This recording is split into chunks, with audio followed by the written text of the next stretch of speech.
International or? Kahit saan. Ako. Micah Christensen sa USM. Bukod na matangkad siya na setter, sobrang galing din niya talaga. So, he knows where to, kung paano din i-distribute yung bola. So, yun nga. Dahil din sa teammates niya. Idol ko talaga ever since si Zhu Bing sa China. Ang tangkad niya, tapos ayaw niya din mag-defense, pumasa, gano'n. Kaya ever since siya talaga yung naging idol. Sa local kasi parang ang dami masyado.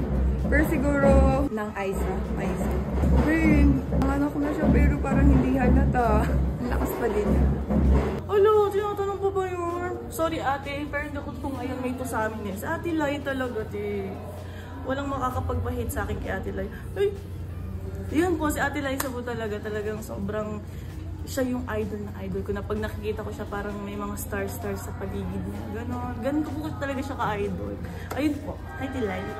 Since high school ako, ang idol ko talaga si Coach Edsel Mambay. So, naglalaro pa siya. Kasi nung time na condition pa siya, ang bilis niya pumalo.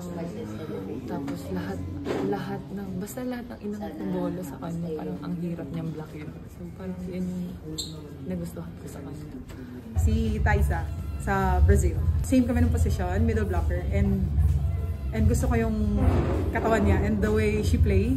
Gusto ko makuha yung pagiging mabilis sa blockings.